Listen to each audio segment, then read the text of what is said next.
everyone, and welcome back to my channel. I am honestly so excited to be back. So today's video is a Ask Me Anything. I posted a few weeks ago on my Instagram hey, let's celebrate 600 subscribers, which thank you guys so much. We are over 600 now. I've never really done a true Q&A before. I did like a fake 73 questions with Vogue video, but I think that was before I even had like 100 subscribers.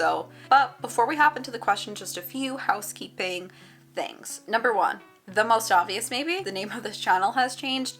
It was Amelia Ann Curated and now it's Amelia Ann Vlogs. When I started this channel 4 years ago, probably gonna make like a whole video just talking about my time on YouTube. I wanted it to be cutesy and all of this stuff, and just as I've evolved and social media has evolved, I've just felt like it didn't really fit anymore. This channel's not really like curated as I imagined it would be, and vlogs just kind of like covers more of where I feel this channel is going. Also, the names of my social media on Instagram and TikTok have changed, and they are also just Amelia 2_.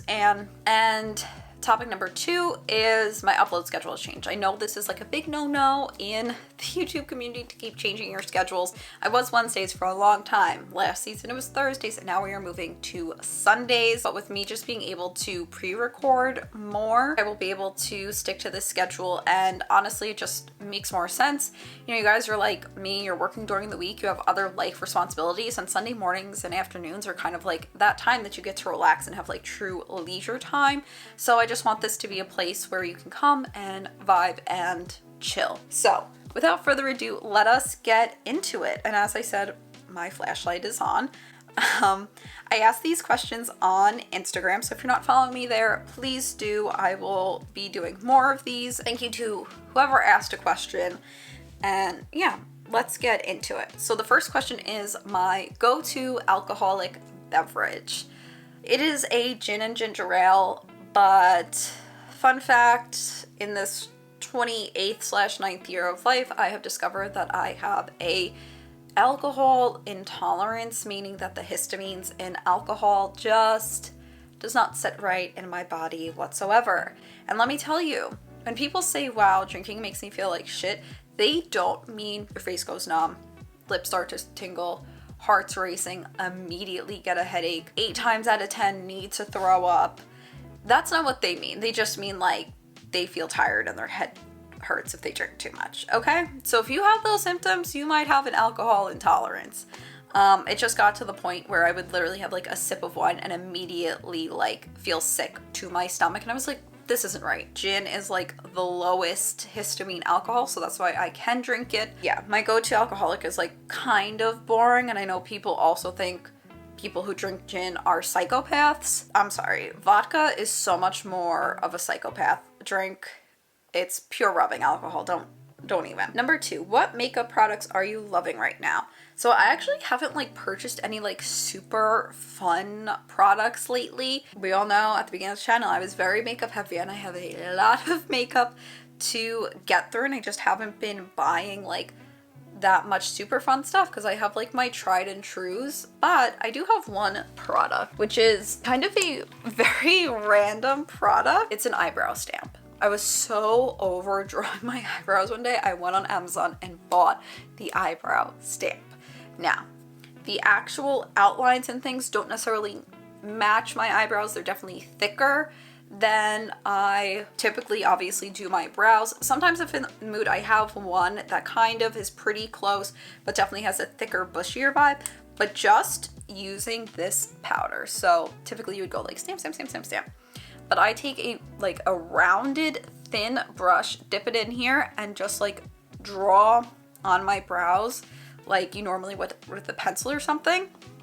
And I just find like the color is a great match. It stays so well, and it just looks way more natural in the sparse areas. If you don't think so, don't comment below, because I've convinced myself that this is the only thing that works, so be nice. I will like link this below because I honestly don't even know what this name is. This is the makeup product that I have been loving. Number 3, what are you looking forward to most this summer? I think just having like a true summer. Like I want to have like a real summer. I want, you know, do my work from like 8 to 4:30 and then like go outside and enjoy it, whether it's going to like Center City Sips or going to the beach, just walking around downtown. I feel like every year I'm like, I want to do summer stuff and summer's my favorite thing, and then again you get like super bogged down with life, and although we have a lot of like home projects and stuff that does need to get done, I think I just need to like make room for that like spontaneity and not worry like, oh my god, this person wants to like asked me to go out the same like that tonight and I can't do that. Like, you can, okay? You're fine. You will live. It's not necessarily one thing, but I think it's just like, this is the summer to like have fun. It is the last summer in my 20s. Like, let's go for it. And which brings me to the next question. Do you have the 30 scaries? So I just turned 29, but leading up to that birthday, my mom was constantly like, oh my god, next year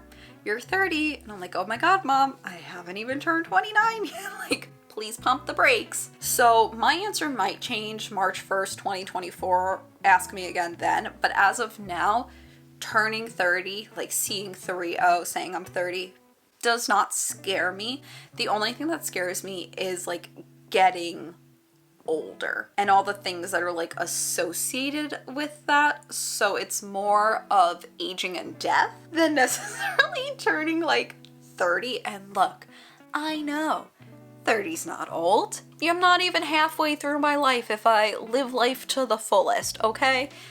It's like purely based on like society and how we just think like a woman turns 30 and all of a sudden she's like a decrepit elderly person. You see all that stuff where some woman's like, oh, I'm 31, and they're like, oh my god, you look great for your age, and she's like, yeah, I'm 31, I'm not like 105, you know?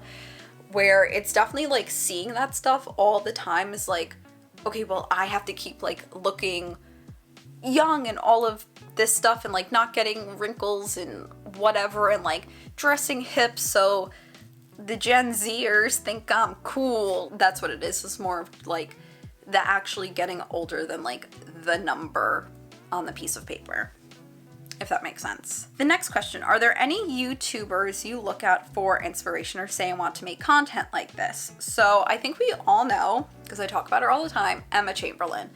I feel like she is just an enigma of a person. I mean, she has redefined the YouTube space and what it means to be like an influencer time and time again. But now that her videos are far and few between, but also way more like cinematic and B-roll heavy, I definitely took a lot of inspiration from there and was like, okay, how can I do this like more B-roll and like voiceover storytelling rather than necessarily having to like do a sit down video or just like quick cut vlog style. So she's definitely one. Another one, and not that it's necessarily like I want to make content like this or really would or anything, but my boyfriend has been watching a lot of like Curtis Connor, Danny Gonzalez, like Drew Gooden, those guys who fall into that like sit down reaction video comedy type.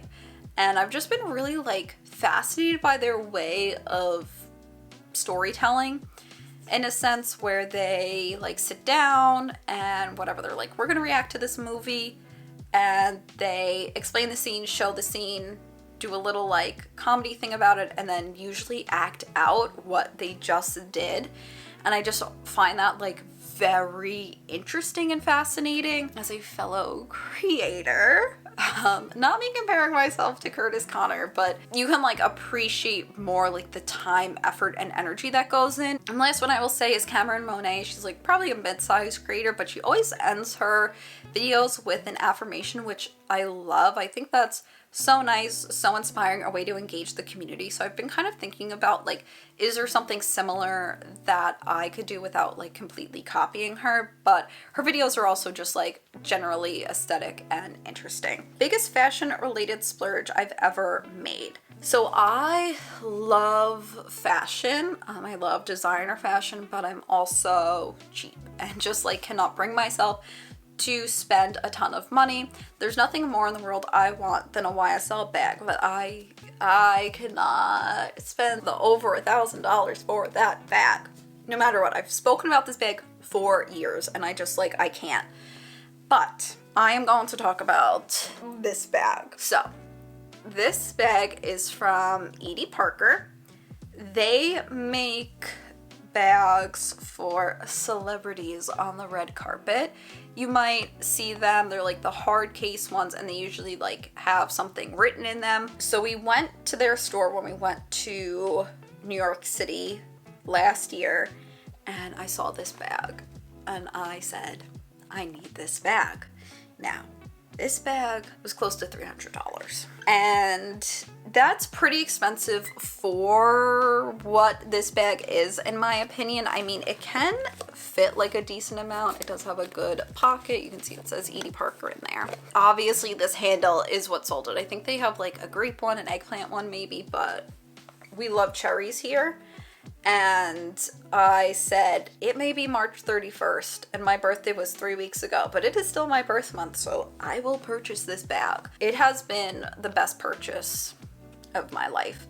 It hangs on my little mannequin, and I stare at it every day, and it makes me so happy. So yes, it was expensive. It's not really like a designer or really any name probably anyone really recognizes. It was expensive, but it makes me really happy, and in my mind it was worth it. If you could have your own line of brand products, what would your brand be called and why? It would probably be something around like curated, curation, whatever. Why? I've always been obsessed with the word curated. I feel like it just, to me it means like handpicked, obviously. To me it means, here's the dictionary definition, that have like a whole vibe to them, and there's like this whole fantasy land around them, and I've just always wanted to do something like that. I don't think it will really be a like, oh, I'm gonna come out with like a makeup line or anything, but more like a full lifestyle, you know, home, a little makeup, clothes, whatever. Curated. How has being a homeowner been? It's the best thing ever. I love my house. I love being a homeowner. I love having my own space and decorating and it just being mine. But it's not for the faint of heart. Like, you need to know that like you want to own a home. You want the responsibility, and if you don't want the responsibility, you have the money to outsource all of that stuff. It's a lot of work that it is a like full-time job to run a household. And I won't lie, I get overwhelmed a lot of the time, but at the end of the day, like, I love it. What have you been reading lately? So I have actually been pretty good, and I've been sticking to my like try to read a book a month. And right now, let me go get it. I am reading this book by Rebecca Campbell, Light is the New Black. I got it when I was in Rehoboth. And as you can see, it says a guide to answering your soul's calling and working your light. And I know for some people that's very frou-frou, and you know, some things in here are a little, even for me, but it's more of like a spiritual book and just kind of like tapping into like, who were you, or who's your truest self before all the like negative self-talk and people talking down to you and just like, you know, being bogged down by life in a sense, and like getting back to that. And it's just been a really nice, interesting book to read. It's a very quick read. No like section is probably longer than like 4 pages.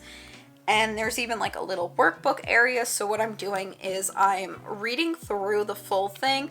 I skipped the workbook section because then I'm gonna go back and like do the work. There are still some questions which I will probably just answer on my Instagram story when this video goes live, which, as I said, new schedules on Sundays. Again, thank you so much to over 600 subscribers. So blessed to have this little community that we're building here. Thank you all so much for watching. I hope this I hope this helped just get to know me a little bit better, and I will see you in the next one.